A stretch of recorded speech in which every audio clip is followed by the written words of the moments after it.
നമ്മിൽ ഇല്ലാത്ത ഒരു കാര്യം മറ്റുള്ളവർക്ക് ഒരിക്കലും നൽകുവാനായിട്ട് കഴിയുകയില്ല. നമുക്ക് സ്നേഹമുണ്ടെങ്കിൽ മാത്രമേ, അതായത് നമ്മിൽ സ്നേഹമുണ്ടെങ്കിൽ മാത്രമേ, മനസ്സിലുണ്ടെങ്കിൽ മാത്രമേ, കരുണയുണ്ടെങ്കിൽ മാത്രമേ മറ്റുള്ളവരോട് കരുണയോടും സ്നേഹത്തോടും മനസ്സിലോടും കൂടി നമുക്ക് പ്രവർത്തിപ്പാൻ കഴിയുകയുള്ളൂ. ചില ആളുകൾക്ക് ഇതൊന്നും അനുഭവിക്കുവാൻ കഴിയുന്നില്ല. എല്ലാവരോടും കരുണയോടെ ഇടപെടണം, സ്നേഹത്തോടെ സംസാരിക്കണം എന്നൊക്കെ ആഗ്രഹമുണ്ട്, പക്ഷെ കഴിയുന്നില്ല. ഇല്ലാത്ത ഒരു കാര്യം മറ്റുള്ളവർക്ക് കൊടുക്കുവാൻ സാധ്യം അല്ല എന്നുള്ളതാണ് സത്യം. കർത്താവ് ഒരിക്കൽ പറഞ്ഞു, നല്ല വൃക്ഷം നല്ല ഫലം കായ്ക്കുന്നു, ആകാത്ത വൃക്ഷമോ ആകാത്ത ഫലം കായ്ക്കുന്നു. നല്ല വൃക്ഷത്തിന് ആകാത്ത ഫലവും ആകാത്ത വൃക്ഷത്തിന് നല്ല ഫലവും കായ്പാൻ കഴിയുകയില്ല. ഇത് മത്തായി സുവിശേഷം 7-ാം അധ്യായം 17-18 വാക്യങ്ങളാണ്. ഇതൊരു പ്രകൃതി നിയമമാണ് എന്ന് നമുക്കെല്ലാവർക്കും അറിയാം. അപ്പോൾ തന്നെ ഇതൊരു ആത്മീക പ്രമാണമായിട്ട് കർത്താവ് നമ്മെ പഠിപ്പിക്കുകയാണ്. അടിസ്ഥാനപരമായിട്ട് നാം എന്താണോ അത് മാത്രമേ നമുക്ക് മറ്റുള്ളവർക്ക് നൽകുവാൻ കഴിയുകയുള്ളൂ. ഇതൊരു സത്യമാണ്. ഇല്ലാത്തതൊന്നും നമ്മിൽ നിന്ന് നമുക്ക് മറ്റുള്ളവർക്ക് കൊടുക്കുവാൻ സാധ്യമേ അല്ല. വ്യക്തിപരമായി നാം ആരാണോ അതിൽ നിന്ന് വ്യത്യസ്തമായ ഒരു ശുശ്രൂഷ നമ്മിൽ നിന്ന് ഒരിക്കലും പുറപ്പെടുകയില്ല. യാക്കോബിൻ്റെ ലേഖനം 3-ാം അധ്യായം 11-12 വാക്യങ്ങൾ നാം ഒന്ന് ശ്രദ്ധിച്ച് കേൾക്കുക. ഉറവിൻ്റെ ഒരേ ദ്വാരത്തിൽ നിന്ന് മധുരവും കയ്പുമുള്ള വെള്ളം പുറപ്പെട്ടു വരുമോ? അത്തിവൃക്ഷം ഒലിവ് പഴവും മുന്തിരിവള്ളി അത്തിപ്പഴവും കായ്ക്കുമോ? ഉപ്പുറവയിൽ നിന്ന് മധുരമുള്ള വെള്ളം പുറപ്പെടുകയില്ല. യാക്കോബ് അപ്പോസ്തലൻ പറയുന്നത്, ഒരു വ്യക്തി നല്ലവൻ ആണെങ്കിൽ മാത്രമേ, അവൻ്റെ ഹൃദയം ചൊവ്വുള്ളതാണെങ്കിൽ മാത്രമേ ആ വ്യക്തിയിൽ നിന്ന് നല്ല കാര്യങ്ങൾ പുറപ്പെടുകയുള്ളൂ. ഹൃദയം ചൊവ്വുള്ളതല്ലെങ്കിൽ അവൻ്റെ സംസാരം മോശമായിരിക്കും, ചിന്ത മോശമായിരിക്കും, നിലപാടുകൾ, മനോഭാവം ഇതെല്ലാം വളരെ വൃത്തികെട്ടതായിരിക്കും. അതുകൊണ്ടാണ് കർത്താവ് പറഞ്ഞത്, നല്ല വൃക്ഷമാണെങ്കിൽ നല്ല ഫലം കായ്ക്കും, ആകാത്ത വൃക്ഷം ആകാത്ത ഫലം മാത്രമേ കായ്ക്കൂ. നമ്മുടെ സംസാരവും പ്രവൃത്തികളും ഒക്കെ നല്ലതാകണമെങ്കിൽ വാസ്തവമായിട്ട് നാം നന്നായിരിക്കണം. ഒരു വ്യക്തിക്ക് നല്ലവനാകാൻ കഴിയുമോ? ഒരു വ്യക്തിയെ നല്ലവനും ചീത്തയും ആക്കുന്നത് എന്താണ്?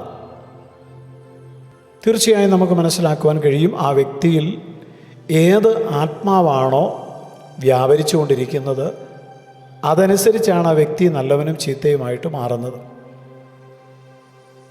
അതുകൊണ്ടാണ് സങ്കീർത്തനക്കാരൻ പറഞ്ഞത്, നിൻ്റെ നല്ല ആത്മാവ് എന്നെ നേർനിലത്ത് നടത്തുമാറാകട്ടെ. ദുരാത്മാവ് ഒരു വ്യക്തിയിൽ കുടികൊള്ളുന്നുവെങ്കിൽ തീർച്ചയായിട്ടും ആ വ്യക്തിയുടെ സ്വഭാവം അതിനനുസരിച്ചായിരിക്കും. ഗദരദേശത്തെ ഭൂതഗ്രസ്തനെക്കുറിച്ച് കർത്താവ് പറയുന്നുണ്ട്, അവനിൽ വസിച്ചിരുന്നത് പരിശുദ്ധാത്മാവല്ല ഭൂതാത്മാവാണ്. അതുകൊണ്ടാണ് അവൻ വസ്ത്രം ധരിക്കാത്തവനായി, വീട്ടിൽ പോകണമെന്ന് ആഗ്രഹമില്ലാത്തവനായി, ആത്മഹത്യ ചിന്തയുള്ളവനായി, തന്നെത്താൻ മുറിവേൽപ്പിക്കുന്നവനായി ഭൂമിയിൽ ജീവിച്ചത്. എന്നാൽ പരിശുദ്ധാത്മാവ് ഒരു വ്യക്തിയിൽ വന്നു കഴിയുമ്പോൾ ആ വ്യക്തിയുടെ ജീവിതം വ്യത്യസ്തപ്പെടുകയാണ്, ആൾ മാറിയവനെപ്പോലെ മാറുകയാണ്. പരിശുദ്ധാത്മാവ് ഒരു വ്യക്തിയിൽ എങ്ങനെ വരും? നിങ്ങൾ ഓരോരുത്തൻ മാനസാന്തരപ്പെട്ട യേശുക്രിസ്തുവിൻ്റെ നാമത്തിൽ സ്നാനമേൽപ്പീൻ, എന്നാൽ പരിശുദ്ധാത്മാവ് എന്ന ദാനം നിങ്ങൾക്ക് ലഭിക്കും. മാനസാന്തരപ്പെടാത്ത ഒരു വ്യക്തിക്ക് ആത്മാവിനെ ലഭിക്കുവാൻ സാധ്യതയില്ല. കാരണം പരിശുദ്ധാത്മാവ് വിശുദ്ധിയുടെ ആത്മാവാണ്. പരിശുദ്ധാത്മാവ് നമ്മിൽ വസിക്കണം എങ്കിൽ നമ്മിൽ മാനസാന്തര അനുഭവം ഉണ്ടാകണം. ജീവിതത്തിൽ മാനസാന്തരമില്ലാതെ പരിശുദ്ധാത്മാവ് എന്നിൽ വസിക്കുന്നു, പരിശുദ്ധാത്മാവ് എന്നിലൂടെ സംസാരിക്കുന്നു, ആത്മാവ് അരുളി ചെയ്യുന്നു എന്നൊക്കെ പറയുമ്പോൾ നമുക്കെങ്ങനെ അത് ഉൾക്കൊള്ളുവാനായിട്ട് സാധിക്കും? വൃക്ഷത്തെ ഫലം കൊണ്ടല്ലേ അറിയുന്നത്. ഉള്ളിൽ പകയും വെറുപ്പും കയ്പും വിദ്വേഷവും ഒക്കെ വെച്ചുകൊണ്ടിരിക്കുമ്പോൾ തന്നെ യഹോവ അരുളി ചെയ്യുന്നു, യഹോവയുടെ അരുളപ്പാട് ഇങ്ങനെയാണ് എന്നൊക്കെ ഒരു വ്യക്തി പറയുവാൻ തുനിഞ്ഞാൽ തീർച്ചയായിട്ടും ദൈവവചനം വെച്ചെന്ന് പരിശോധിക്കേണ്ടതാണ്. ബെരോവായിലെ വിശ്വാസികൾ തെസലോനിക്കയിലുള്ളവരെക്കാൾ ഉത്തമന്മാരായിരുന്നു. കാരണം അവർ ദൈവത്തിൻ്റെ വചനം ദിനംപ്രതി അങ്ങനെ തന്നെയോ എന്ന് പരിശോധിച്ചു പോന്നു എന്നാണ് നമ്മൾ വായിക്കുന്നത്. ഇന്ന് പലരും വഞ്ചിക്കപ്പെടുകയാണ്. മാനസാന്തരപ്പെടാതെ പരിശുദ്ധാത്മാവിനെ ദൈവം ആരുടെ മേലും പകരുന്നില്ല. ദൈവത്തിൻ്റെ പരിശുദ്ധാത്മാവ് മാനസാന്തരപ്പെട്ട ആർക്കും പ്രാപിച്ചെടുക്കുവാൻ കഴിയുന്ന ഒന്നാണ്.